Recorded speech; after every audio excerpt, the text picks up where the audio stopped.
Welcome to Crafting with Kristen.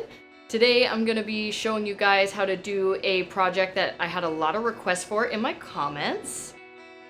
We're going to be making an ordinary band t-shirt into a tank top like this one that I'm wearing with some metal O-rings and some rivets. I wanted to keep this one low material since we're already adding all these metal embellishments. So all you're going to need is a band t-shirt. So get your last concert t-shirt that you got before we all got locked up. And let's make some cool clothes together.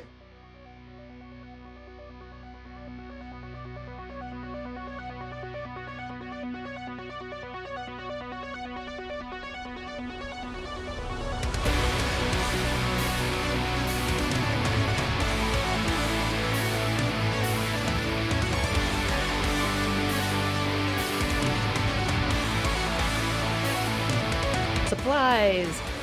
You're gonna need a band t-shirt, a tank top about the same stretchiness, something to mark stuff with, pins, sewing scissors, craft scissors, some scrap paper. You're gonna need some metal rivets and O-rings, and optional pattern drafting tools.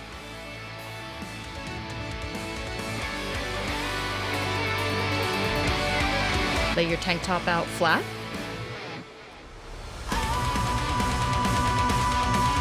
Now we're going to start tracing it over the craft paper.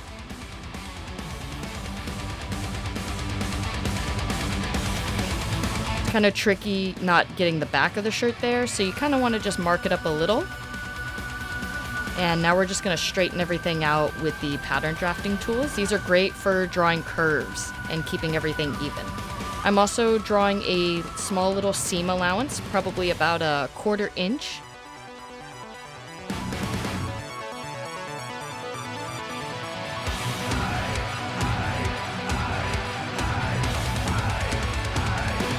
Now we got the front of the shirt just about done. I'm just giving it a little seam allowance.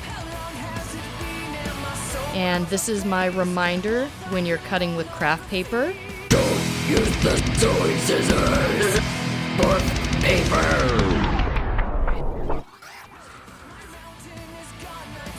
You can also use old newspaper or special paper for pattern drafting.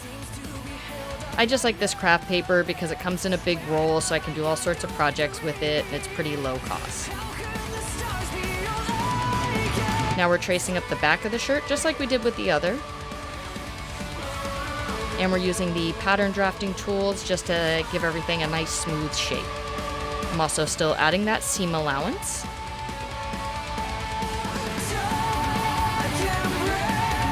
If you don't give yourself the seam allowance, you're going to wind up sewing everything too tight.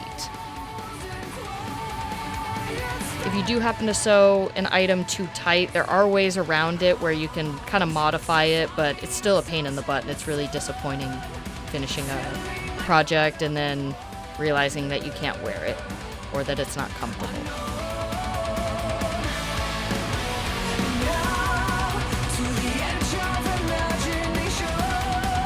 Now we're going to lay the band t-shirt out flat. And then we're going to place our pattern on top of it. You can weigh it down with objects or you can pin it down. And I'm marking it with a watercolor pencil. You can also use tailor's chalk, or if you don't have any of these, you can use sewing pins along the shirt to mark it. I usually check the sides and the logo with a ruler just to make sure that I've drawn the design on even. Now I'm cutting it out with my fabric scissors. And we're only cutting through the front of the shirt, not the back side.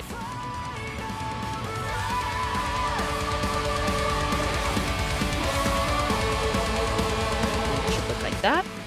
Now we're going to cut out the back of the shirt. So we're going to lay down our pattern, and we're going to do the exact same steps where we're going to trace our pattern onto the fabric.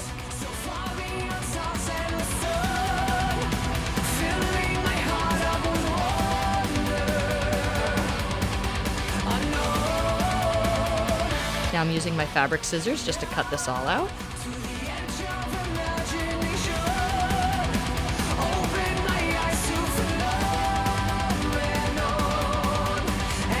And I'm just folding it over to check that I got the sides both even on this one. Sometimes I have a little issue with the racer back, and there we go, just getting it a little even there. Perfect. And now I'm using that bottom seam of the t-shirt to make a little piece for the straps. So I'm just kind of giving a little extra seam allowance on the side, and it's actually already halfway sewn down, so this is a great step for saving time. You can also use a different colored fabric if you want it to make the shirt a little bit fancier or have a little bit more of a pop of color. You're basically cutting a long rectangular piece for that. Now we're gonna get the seams along the top edges of the shirt ready. What I'm doing is I'm simply folding it over twice. So folding it over once and then folding it over a second time and pinning it in place. Thankfully, t-shirt fabric is nice and stretchy, so you don't have to do any little snips along the curve to allow for this. With other fabrics, you might have to do that, but not for t-shirt fabric. This is a nice way to finish the edges without having to do an additional zigzag stitch.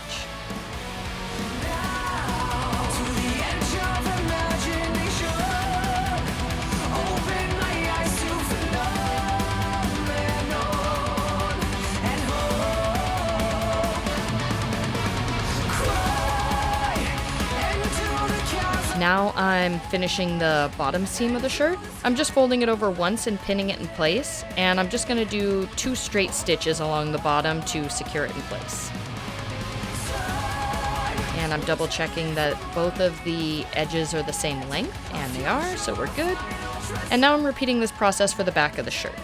I'm going along the top seams and I'm folding them over once and a second time and then pinning in place. One of the benefits of rolling it over twice and doing the seam this way is when you add the rivets, you have a nice thickness to the fabric, which is going to help you set them in place. I'm just repeating the same process I did on the front of the shirt with the back. I'm rolling it over once and a second time and then pinning in place all along the edges.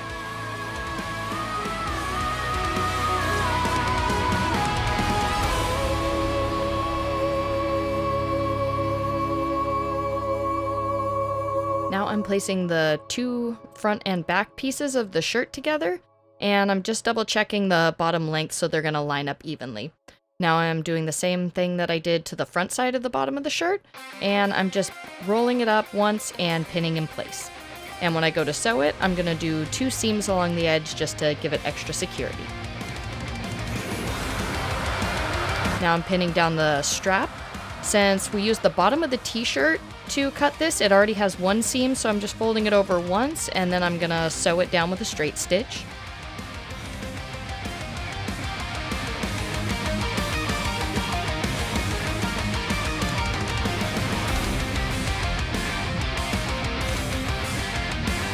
And it should look something like this.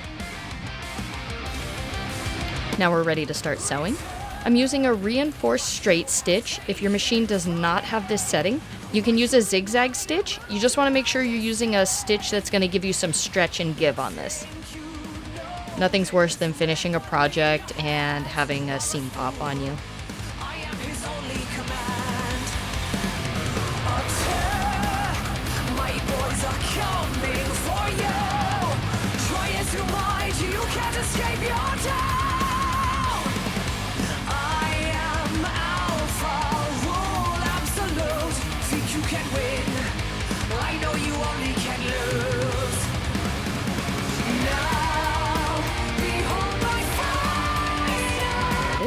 Now we're doing the bottom seam. I'm doing a reinforced straight stitch again. And then if you have a twin needle, you can actually use it here and get 2 straight stitches parallel to each other along the bottom seam. I didn't have one handy, so I'm just doing a second straight stitch about a 1/4 inch above the last one.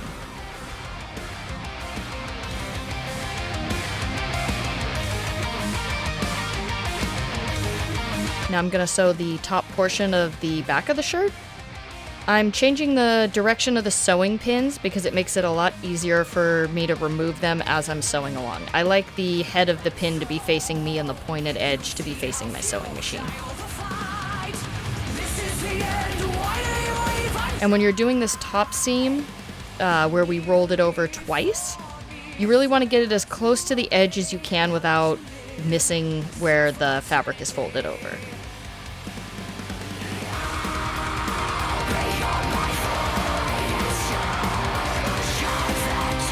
And now I'm sewing the bottom seam on the back half of the shirt, just like I did with the top half.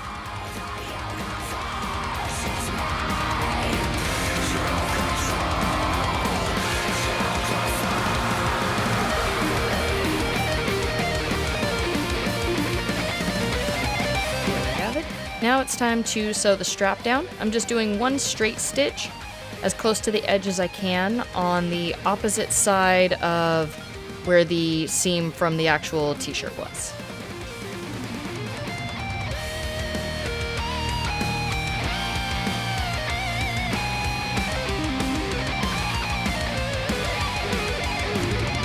Now I'm gonna lay both sides of the shirt on top of each other inside out. And then I'm going to pin them in place.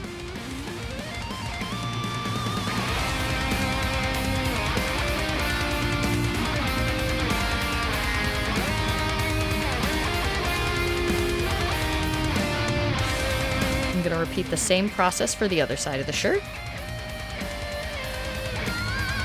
And I'm going to change the direction of the pin so that way I can not have to fumble with it on my sewing machine.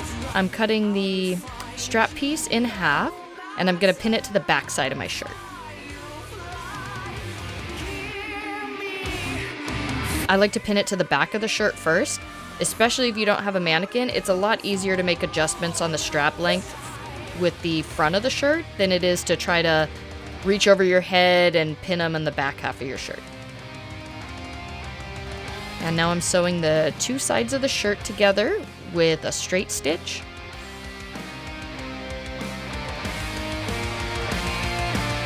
And I'm going to repeat the same process for the other side of the shirt, just sewing up the sides with that straight stitch. Now I'm doing a zigzag stitch just to secure the edges.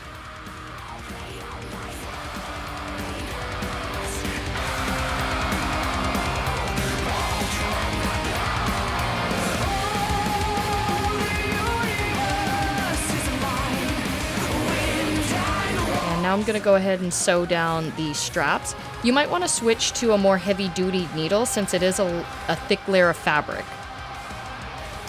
I sewed my straps on backwards too, so I had to go and cut them off and then re-sew them. Now I'm getting my O-rings, and I'm going to take care of the rest of the straps. So you can do this on a mannequin or you can do it on yourself. All I'm doing is feeding the t-shirt through the O-ring. And then I'm folding it over, pinning it in place, and doing the same with the straps. And then I'm just adjusting until I like the way that it looks, till it looks like it would fit me perfectly. Once I have everything pinned to where it looks like it should fit, I'm double checking my measurements with measuring tape. If you don't have measuring tape, you can use a string or a thinly cut piece of fabric, and then just compare it to a ruler. Now we're sewing down the little parts that we just pinned on the top portion of the shirt and the strap.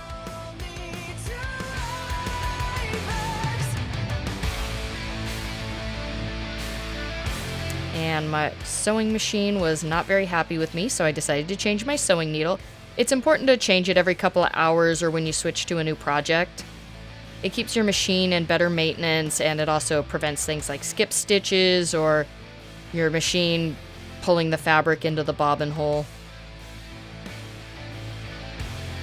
Now it's time to add some rivets. I'm measuring equal distance with this little bit of measuring tape, and I'm marking it with a watercolor pencil. I'm also repeating the same process for the straps.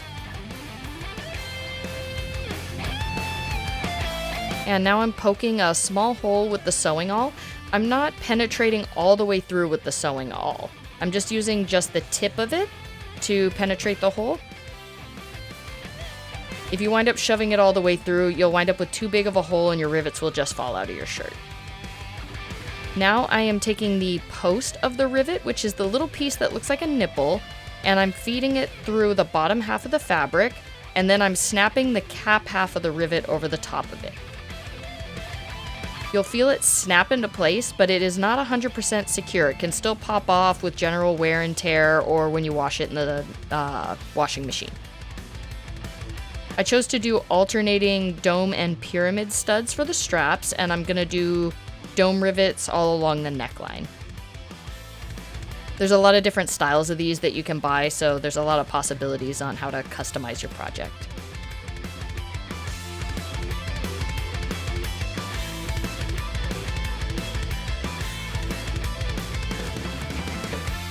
Now that I got the straps all snapped in, now I'm just gonna do the rivets along the collar.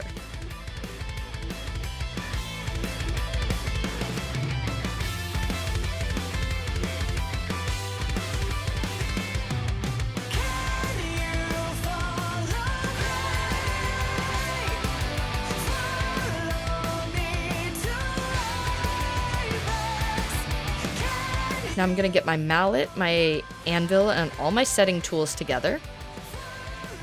Different shapes of rivets are gonna require different types of tools to strike them with. So I'm placing the little metal anvil underneath the post of the rivet, and then I'm placing the setting tool with the concave side down over the rivet, and then striking firmly yet gently with the mallet. And I'm just repeating this process all the way through. And now I'm gonna do the same for the straps, making sure to alternate my tool for whichever style of rivet and whichever size of rivet I'm using.